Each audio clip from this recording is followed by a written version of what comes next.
E aqui em nosso canal nós já fizemos séries sobre o Play Center, sobre o Parque Terra Encantada do Rio de Janeiro, e foram séries que caíram no gosto de todo mundo, né? Mas as duas tinham uma coisa em comum, de parques que já fecharam e não fazem mais parte da realidade aqui do nosso país. Então chegou a hora da gente comentar e contar toda a história de um parque que está mais do que vivo e vai completar 30 anos no final desse ano, que é o Beto Carreiro World, né? Uma data importante que não poderia passar em branco, então bem-vindos à série especial dos 30 anos do Beto Carreiro World. Então vamos lá? Se você está chegando agora ao nosso canal, eu sou o Fagner. Eu sou o Alisson. E esse é o canal Rap Fun, o canal que fala tudo sobre parques, de diversões, aquáticos, tudo que envolve esse universo. E a gente aqui conta histórias sobre os parques, traz dicas sobre parques, fala tudo sobre esse universo. Então, ó, se inscreve aqui em nosso canal, ajuda a gente aí a continuar crescendo e trazendo mais conteúdos desse universo tão bacana. Vamos lá para a história do Beto Carreiro World, então.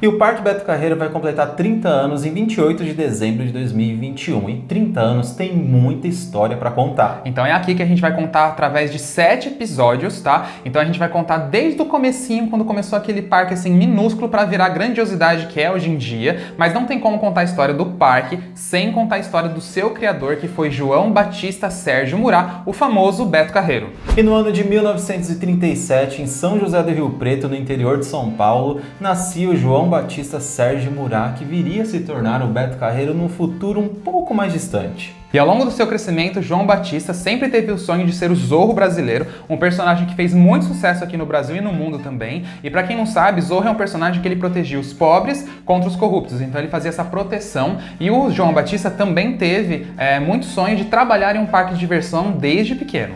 E a sua paixão por parques começou desde pequeno porque ele vivenciou uma realidade que a maioria dos brasileiros também já viveu, que é quando um parque itinerante chega ali na cidade, ele ficava muito contente, muito alegre, queria participar ali da brincadeira, e para isso ele ajudava na montagem para ver se ganhava algum ingresso ou vendia alguma coisa para conseguir comprar, porque a origem do Beto Carreiro, do João Batista Sérgio Murat, era muito humilde. A família deles tinha que cuidar dele e de mais 10 filhos. E olha só que curioso, uma imagem que faria muito sucesso ali no futuro do João Batista já fazia parte da vida dele antes mesmo de toda a fama, que era a relação dele com cavalos. Sim, ele então o que ele fazia para ajudar a família dele, que tinha muita dificuldade? Ele trabalhava vendendo leite na cidade. Então desde pequeno João Batista pegava o cavalo, pegava o leite e ia vender o leite na cidade. Só que ele era muito marqueteiro desde pequeno, ele tinha uma cabeça para negócios. Então ele notou que conforme ele ia fazendo mais coisas diferentes, como enfeitar seu cavalo, ter um nome diferente, fazia ele conseguir aumentar a venda de leite. Então foi assim que ele ajudou a sua família naquela época. E a sua história continua no ano de 1955, quando ele tentou virar cantor numa rádio de São José do Rio Preto, e para isso ele precisava criar um personagem, uma persona, então ele se inspirou no próprio pai dele, né? Sim, ele aproveitou também para fazer uma homenagem, e Beto Carreiro mesmo ele falava: o meu nome não serve para ser um nome artístico, é um nome muito longo, imagina chamar para ser um artista como João Batista Sérgio Murat. Sim. Então, com o tempo ele foi criando esse personagem. E o pai do João Batista se chamava Alexandre Murat, só que ele era conhecido como Alexandre Carreiro, porque ele trabalhava com transporte de carga e pessoas com um carro de boi. Então o João misturou seu nome com o do seu pai e criou João Carreiro. Só que o que aconteceu? Na época já existia um cantor com esse mesmo nome. Então aí o cantor ligou para ele, explicou, aí então ele resolveu mudar, e aí que definitivamente ele criou Beto Carreiro. Começou quando eu queria ser artista. Imagina, João Batista Sérgio Murat. João Ruth ainda é um nome artístico. É pequenininho. Pequenininho. Agora, João Batista, nem o João, nem o Batista, nem o Sérgio, nem o Murat servia para pseudônimo. Ou para nome. Ele tinha carro de boi. Era uma espécie assim do táxi da região. Meu pai ficou conhecido não como Alexandre Murat, como Alexandre Carreiro. E João, aí eu botei João Carreiro. Aí eu já mudei para Beto Carreiro e ficou Beto Carreiro até hoje. Então ele criou um programa de rádio que se chamava Beto Carreiro e unia humor e música. E ao seu lado, acompanhado ali no programa, trabalhava também o Dino Santana, que era o irmão do Dedé Santana, que no futuro se tornaria um grande amigo do Beto Carreiro. E duas coisas só para vocês entenderem. O Beto Carreiro nessa época ainda não tinha o personagem Beto Carreiro, o cowboy brasileiro. Isso veio algum tempo depois. E inclusive essa rádio de São José do Rio Preto era uma rádio ali regional mesmo da cidade. E chegando no ano de 1958, o Beto Carreiro deixava o trabalho na rádio e ia trabalhar na Folha de São Paulo, um famoso jornal que já tem aí alcance, né, nacional. E aí ele trabalhou como corretor de anúncios, e aí ao longo dos anos, ali ele começou com 21 anos, ele acabou tendo muita experiência nesse mercado, ele se deu muito bem, acabou saindo da Folha, criou sua própria agência de publicidade em sociedade com algumas pessoas. Mas não pense que foi fácil para o Beto conseguir esse emprego na Folha de São Paulo. Tem uma pessoa que foi muito importante nesse momento, que deu esse empurrão, deu essa oportunidade para o Beto começar a atingir seus objetivos. Ele trabalha ainda lá no parque e nós conversamos com ele e ele contou um pouquinho, né, Fábio, de como foi esse momento aí que ele deu o primeiro emprego pro Beto Carreiro. Então confere aí que legal. Então, seu Vladimir, conta pra gente como foi o seu primeiro contato com o Beto Carreiro antes mesmo dele ser Beto Carreiro. Então vamos lá, eu trabalhava na Folha de São Paulo, na direção comercial da Folha. E um dia ele aparece lá querendo trabalhar, arrumar emprego. E ele veio com um caderninho, queria ser desenhista. Perfeito. Eu olhei o caderninho, falei, para desenhista não tem vaga. Mas você quer ganhar dinheiro? Ele falou, quero. Falei, então você vai ser corretor de anúncio. Aí coloquei ele para ser corretor de anúncio. Foi o melhor que a Folha teve. Caramba. Ele ganhou, ali ele começou a ganhar dinheiro. Ali começou a grande virada da vida dele. Então o senhor considera que você que também, no começo ali, deu aquele pontapé para ele conseguir avançar? Não, eu ajudei não, eu dei a ferramenta para ele ganhar, para ele trabalhar. Sim. Mas você vê, também teve engraçado que no segundo dia, eu estava não sei se você conhece bem São Paulo, eu estava ali na Praça Ramos, em frente ao Municipal. Sim, conheço. Aí encontrei ele lá, falei, o que você está fazendo aqui? Ele estava parado, eu falei, não, tem essa lojinha aqui, era o MAP. Vou entrar aí para frente, não, teu negócio não é esse não. Sim. Muda, não é esse aí. Aí expliquei como é que ele tinha que fazer. Certo. E ele seguiu a carreira. E essa primeira agência do Beto Carreiro deu muito certo e ele criou um jornal chamado de Noticiário da Moda e foi aí que ele começou a ter muito contato com as pessoas desse setor, inclusive também com empresas de tecelagem lá de Santa Catarina. Que, para quem não sabe, naquela região onde está o parque, Penha, Balneário Camboriú, enfim, antigamente tinha muitas empresas, até hoje na verdade ainda tem. As redondezas tem. Empresas desse ramo, então o Beto começou a ter muito contato com esse setor. E esse jornal cresceu e chamou a atenção da editora Abril, que acabou comprando essa ideia do Beto Carreiro, né? Então essa foi a primeira grande negociação do Beto Carreiro aí, após essas criações de projetos dele, que foi a agência e esse jornal. Então assim, o Beto Carreiro subia mais um degrau. E já inserido ali na região de Santa Catarina, o Beto começou a ficar encantado com o grande potencial que tem ali no local, já que a natureza, né, é uma das grandes abundâncias que tem por ali, e as praias também. Sim, então já era um negócio que acontecia muito, mas ainda tinha muito potencial para ser explorado, e o Beto começava ali a ficar de olho nesse setor também. E já na década de 70 ele já começava a consolidar o trabalho dele ali no meio publicitário e vinha dando muito certo, né? Sim, porque automaticamente no meio publicitário você também tem muito contato com artistas, porque, né, você usa artistas para também reforçar o seu trabalho no meio publicitário. Então o Beto começou a ter muito contato com artistas e começou a agenciar também esses artistas. Então, além do meio publicitário, ele já ser muito competente, liderar grandes contas, lançando vários produtos importantes daquela época, também tinha esse pezinho ali no outro meio artístico. Aí que já vinha a grande visão dele, né? É aí que começa a pontinha aí da fama do Beto Carreiro, Sim. mesmo personagem. E no início dos anos 80 ele finalmente tomou ali a persona do Beto Carreiro, que até então ele só utilizava o nome, mas ele resolveu usar toda a farda ali do seu personagem. Sim, então ele também criou características. O Beto Carreiro era um vaqueiro que protegia também os pobres, os desamparados, mas ao lado dele tinha o seu fiel parceiro que era o cavalo Faísca. Então a partir desse momento que o personagem mesmo foi criado. E quando que você se lembra que começou assim, o Beto sempre teve o sonho do parque? Mas quando que isso começou a sair do sonho para a realidade? Porque aqui nós estamos aqui na Vila Germânica, que foi a primeira área temática aqui do parque. Sim, foi nos anos 80, quando ele, de uma hora para outra, ele deixou de ser Sérgio Murad e passou a ser Beto Carreiro, onde ele botou chapéu e se vestiu a caráter e eu assim perguntei, mas o que é esse Sérgio? Não me chame mais de Sérgio, não. Eu sou Beto Carreiro. Mas isso já tinha passado por alguns momentos já de fazer os primeiros rabiscos daquilo que seria a logo, que depois mais adiante passou a ser retocada pelo Hans Donner da Globo. Mas tudo começou nos primeiros anos 80, quando ele usou a ferramenta circo para divulgação. Tá. Não sabia ainda exatamente o que ele queria, mas ele queria fazer alguma coisa. E vocês lembram que agora há pouco a gente falou que ele estava começando a plantar aquela sementinha no mundo artístico? Então, nesse momento, após a criação do personagem, ele já estava fazendo apresentação, shows, e aí justamente ele criou o Circo do Beto Carreiro, que viajava o Brasil contando a história do cowboy brasileiro. E no ano de 1985 ele já entrava para um outro ramo, foi quando ele criou o gibi do Beto Carreiro, que era As Aventuras do Beto Carreiro. Então os dois, tanto o circo, o show lá, ele já tinha algumas histórias, e aí contou ainda mais detalhadamente através dos gibis, que teve várias edições, muitas histórias contadas. De forma bem lúdica, né? E como ele já estava inserido ali no meio artístico e também devido ao grande sucesso que o seu circo vinha fazendo, isso acabou resultando em amizade com vários e vários famosos de peso, como a Xuxa, o Gugu, o Faustão, né? O Dedé Santana, agora sim ele já começava a conhecer o Dedé, entre tantos outros, né? Beto Carreiro Também. ficou muito famoso no meio artístico. E ainda na década de 80, o Beto Carreiro estreava o seu primeiro programa de TV na emissora Rede Record, e que era o programa conhecido como Os Insociáveis, que tinha participação do Renato Aragão e também do Dedé Santana. E esse programa acabou indo para Globo, onde o Beto Carreiro se tornou produtor junto com o Dedé Santana e também com o Renato Aragão, e era uma grande virada de chave porque ele vinha se tornar um programa ainda muito mais famoso, né? Sim, aí ele passou a ser chamado de Os Trapalhões, e até hoje esse programa ele é referência, é extremamente conhecido, ele pode até não passar mais, mas está muito na cabeça das pessoas. Eu lembro de assistir quando criança, os meus pais já falavam. Marcou a televisão brasileira também. Marcou demais. E o próprio Beto Carreiro, ele participava de alguns episódios como personagem Beto Carreiro, até famosos como a Xuxa também chegaram a participar, tamanha fama desse programa.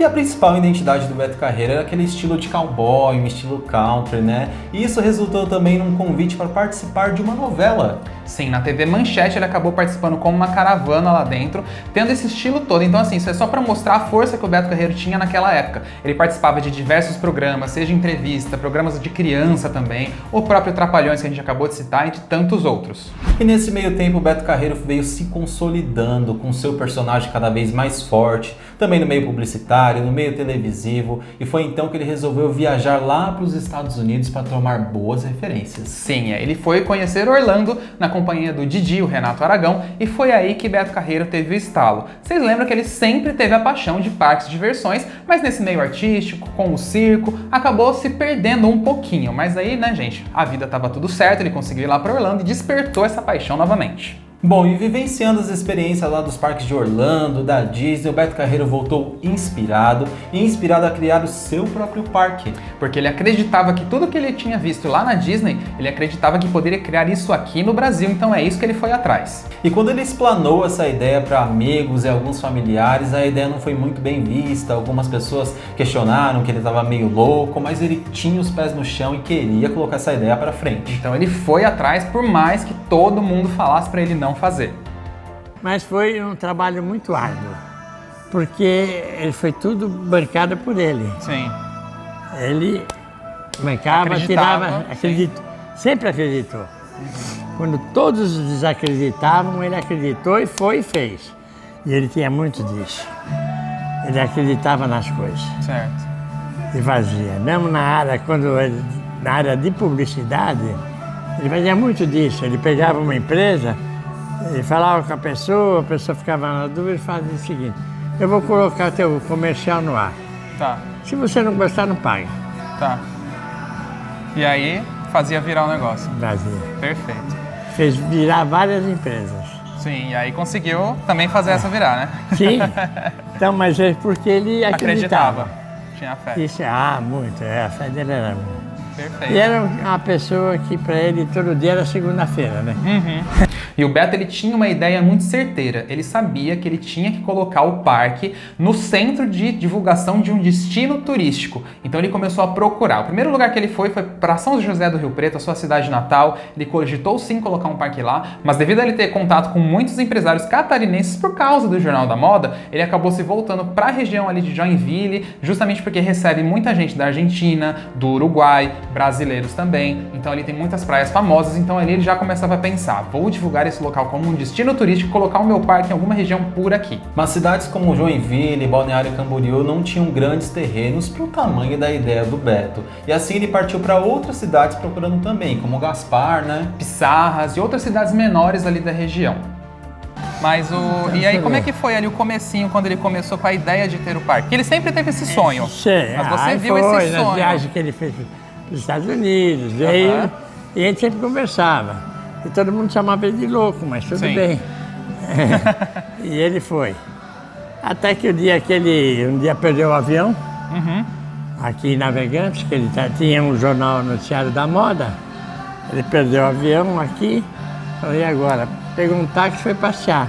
Passou por aqui, viu que eram umas fazendas e tal, mas era praticamente uma cidade em extinção. Certo. Estava caindo a cidade. Tá. Só tinha pescador e... Não tinha atração, nada, né? nada. Aí ele viu as fazendas, viu que era um bom negócio, aí começou a comprar as fazendas que era para criar cavalo. Aí foi comprando da praia até a Sentiu. E aí ele começou depois então, Aí o parque. depois começou a fazer o parque. E aqui foi o primeiro lugar que ele pensou ou ele viu em vários outros Não, lugares? já teve outras tentativas, mas não assim como este parque. Tem outras de fazer com brinquedo, pequeno parque. Certo, Mas parque mesmo, enfim, foi esse. sempre foi esse. Mas no meio dessa busca, o Beto Carreiro acabou conhecendo o Hugo Lotti, que seria um aliado muito forte para o futuro do parque. E o Hugo Lotti, gente, ele já trabalhou lá no parque como diretor operacional, já passou por vários cargos lá dentro e atualmente ele é consultor do parque. Então, Hugo, conta pra gente como começou a sua história como Beto, né, antes mesmo de existir o Beto Carreiro World. Uma longa história, né, que começou nos anos 70. Eu tinha uma empresa de carpintaria em Blumenau, tinha passado por experiências também na área têxtil, como desenhista, artístico, etc. Então, tinha bastante habilidades. Mas, enfim, como nós nos achamos foi que ele queria fazer um bairro alemão em São Paulo, Tá, em Juquitiba. Ele precisava de alguém que fizesse essas casas de enxaimel. tá. E ele apareceu como cliente, querendo comprar algumas casas, e acabamos fazendo várias lá em São Paulo. E na sequência continuamos fazendo algumas outras obras nos investimentos que ele já estava fazendo aqui no estado, Pissarras, Barra Velha, Gaspar. Cada vez que ele comprava alguma propriedade, ele queria transformar essa propriedade numa coisa mais apresentável, né? Uma característica, uma cara nova, diferente, sobretudo com madeira e demais. Aí começou essa sinergia que está aí até hoje. E ainda no meio dessas buscas, ele acabou comprando vários outros terrenos, inclusive um terreno bastante importante lá em Gaspar, né? Sim, onde até hoje, na verdade, existe cerca, existe portão com a sigla JB. E outra coisa, ele comprava esses terrenos, na verdade, não pensando no parque, porque ele nunca estava já com aquela intenção, assim, ele estava com a intenção, mas estava estudando, mas ele comprava para investir, de repente para fazer vendas futuras ou utilizar como fazendas, enfim, teriam várias utilidades esses terrenos no futuro. E a primeira área que o Beto já pensou pro parque foi aqui? Ou ele passou em outras cidades ao redor até, de repente, no projeto? Chegou a pensar Gaspar, dessas propriedades que ele já tinha comprado, né? Tá. Eram fazendas, já tinha até tamanho para fazer parque, mas Gaspar foi descartado porque, coincidentemente, deu aquelas grandes enchentes na região, sim. que inundou uma parte. Pissarras também passou pela cabeça. E, gente, em paralelo, só para vocês saberem, ele continuou com os programas, ele continuou com o circo, ele continuou com todos os outros empreendimentos e o Beto sempre também tentava novas coisas, né? Também. Então ele acaboriu construindo em Balneário Camboriú o Beto Carreiro Garden, que era, na verdade, uma vila com arquitetura alemã, onde ele também colocou alguns animais, comida e bebida. Esse foi um empreendimento que deu muito certo, só que ele não tinha espaço para expandir, como também tinha envolvimento do poder público. Então foi em paralelo a isso que o Beto começou a comprar os terrenos em Penha, Santa Catarina. A convite do pessoal da Citur, hoje Santur, lá em Balneário Camboriú, onde construímos uma espécie de Beto Carreiro City. Seria um mini parque. Mini porque nas proporções de hoje, na época já era grande, mas hoje seria uma coisa pequena, um zoo e um circuito de diligência, uma cidadezinha, e, enfim, foi uma experiência bem sucedida, que acabou meio que bloqueado porque realmente a área física era pequena e a própria parceria com o poder público também ele gostava de pensar, ter cabeça própria para fazer as coisas, então ele paralelamente estava comprando essas áreas aqui, eu estava com esse sonho.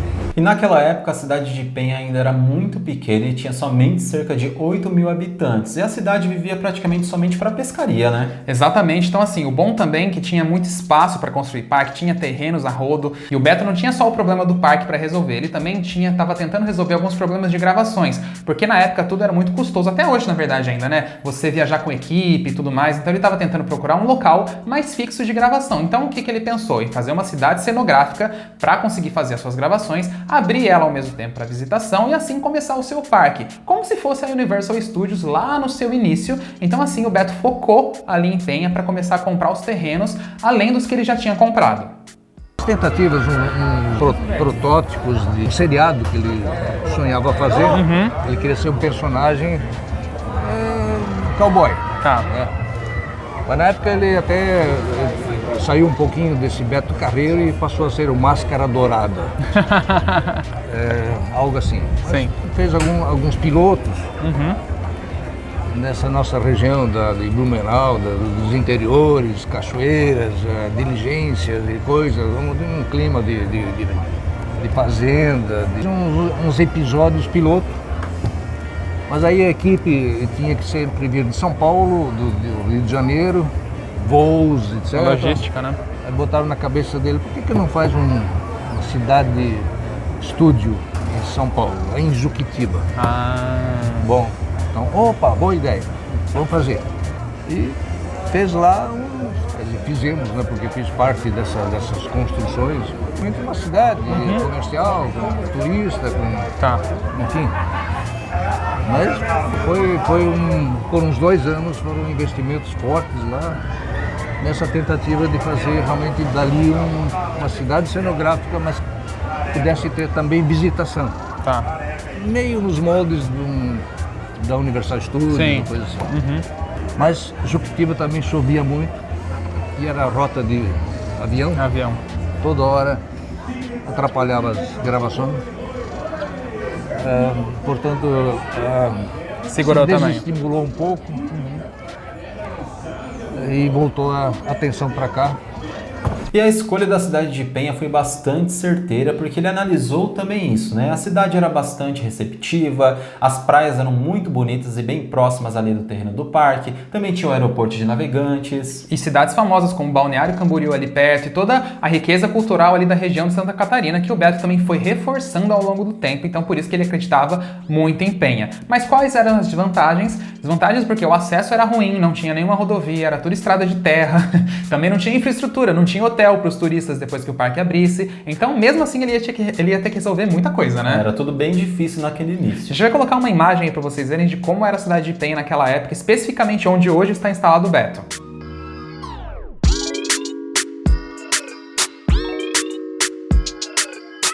E o Beto começou a comprar os terrenos, mas sem revelar o motivo, porque cai naquela mesma história de sempre, né? Quando você revela que um grande empreendimento está chegando ali no local, as pessoas inflam os preços lá no alto. Então se acontecesse isso, na verdade, ia inviabilizar totalmente a construção do parque. Então ele ficou com muito segredo comprando essas terras durante muito tempo.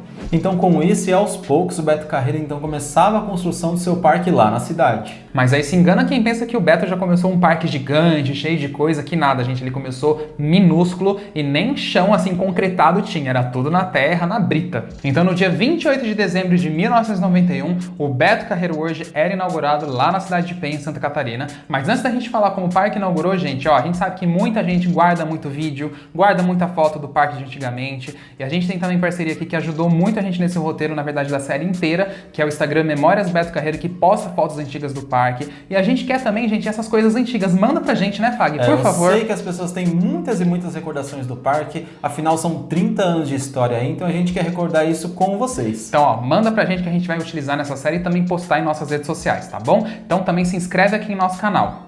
E muito diferente do que o parque é hoje, ele foi inaugurado com uma outra configuração. Ele tinha 2 rodas gigantes, 2 zonas de circo, algumas atrações infantis ali, a Vila Germânica, a entrada dele também não era no castelo e nem existia castelo. Não tinha nada, era um parque bem pequeno na época, inclusive a entrada de funcionários era onde hoje mais ou menos está a Tigor Mountain, um pouquinho do lado na verdade, mas é a melhor referência que vocês têm. Então assim, imagina como era o parque naquela época, gente, sem Castelo das Nações, sem Big Tower, sem Crazy River, né? Era muito diferente. Então assim, o foco do parque era ali nos shows também, que o Beto Carreiro já era muito conhecido por isso. E vale citar que a Vila Germânica ela foi toda construída pelo Hugo Lotti, que tinha experiência nessa parte de arquitetura alemã que construiu em outros vários lugares, né? Então assim começava o Beto Carreiro.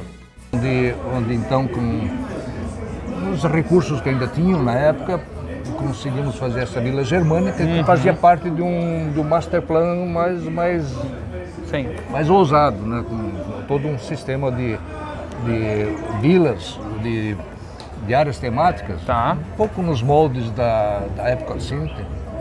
Seria um circuito com teleférico, algum outro tipo de monorail que podia interligar as áreas temáticas. Enfim, vamos começar com a Vila Germânica, porque nós temos toda a experiência, know-how para fazer a coisa germânica. Então aí surgiu a Vila Germânica, depois a Ilha dos Piratas, e ele juntou algumas coisas de circo e de parques itinerantes e começou. Esse é o maior parque da América Latina. E o início do parque foi bem difícil, até porque não tinha nem ruas de acesso ali muito fáceis, nem ruas pavimentadas, nem rodovias. E foi então que o Beto Carreiro resolveu criar o Destino Santa Catarina. Então ele começou a desenvolver esse destino com o parque sendo o centro aí dessa divulgação, falar das praias, que você poderia ir para lá e ficar alguns dias e visitar o parque. É a mesma ideia que a gente vê hoje em dia, como de outros destinos, mas naquela época era algo ainda muito novo, né? Então ele começou a criar isso aí. Mas acho que uma coisa muito interessante de citar é que o parque ele começou pequeno, mas o marketing do Beto Carreiro sempre foi muito grande. Sempre marqueteiro, né? Sempre. Então assim, ele dava a impressão que o parque era muito maior do que ele realmente era naquela época, falando que já era o maior parque do Brasil, talvez da América Latina. Então ele sempre foi nesse nível e ele divulgava a nível nacional. Quando ele ia em algum programa de TV, ele não falava só do personagem Beto Carreiro, ele falava, agora temos um parque em Santa Catarina. E sempre evidenciava também tudo que tinha ali na região, né? Ele falava das belas praias, da natureza, dos shows, principalmente, que tinha dentro do parque. Então ele sempre puxava dessa maneira e assim a divulgação foi crescendo, o parque também, e aí o parque veio se desenvolvendo ao longo desses 30 anos. O lazer, o entretenimento, a diversão sadia, ela não tem crise, porque nós precisamos dessa diversão, desse entretenimento. Você vê, você está levando em todos os lares a televisão. É uma diversão que a pessoa não paga nada, basta ligar o aparelho, isso é muito importante. Um parque é um pouco mais difícil você chegar até lá, mas vale a pena, não precisa viajar 12 mil quilômetros na Disney World, Disneyland, são ótimos também, quando puder vá, porque realmente é deslumbrante. Mas nós temos a Beto Carreiro aqui, que não perde nada para uma Disneylândia, para os grandes parques. Eu tenho coisas tão originais, e tem até mais original que a própria Disney, como a nossa ferrovia. Você viaja 4 quilômetros, é um passeio lindíssimo, onde todo mundo adora, todo mundo vibra. Você vai ter a montanha-russa, 2 loopes, tem a Torre do Terror, aquela que despenca, como você está vendo aí no teu vídeo, enquanto eu estou falando, você está vendo aí a Torre do Terror, a viagem de trem, shows espetaculares, enfim, tudo isso você vai ver em Beto Carreiro. E o parque realmente decolou num rumo assim de grande sucesso, mas isso vai ficar para um próximo episódio. Esse episódio era para explicar a origem do parque, a vida do Beto Carreiro e como ele chegou para a construção do Beto Carreiro World e sua inauguração. Então no próximo a gente vai vivenciar, na verdade, né? Vamos. Os anos de 91 até 96, que chegou muita atração do Beto. Mas como que ele fez tudo isso, na verdade? Porque era um parque que estava começando ali num lugar pequeno, pouco conhecido. Foi um desafio, gente, vocês vão adorar saber. Então tudo isso vocês vão entender no nosso segundo episódio. Então muito importante, se inscreva em nosso canal, compartilhe esse vídeo com os amigos, joga no WhatsApp para todo mundo ver e comenta aí também as suas lembranças que vocês tiveram do parque, se vivenciaram essa primeira fase dele. Com certeza, e só lembrando que vai ser um episódio por semana, tá, gente? Então nos vemos na semana que vem no segundo episódio da nossa série especial 30 anos Beto Carreiro World, tá bom? Beijão pra vocês e até o próximo. Até a próxima.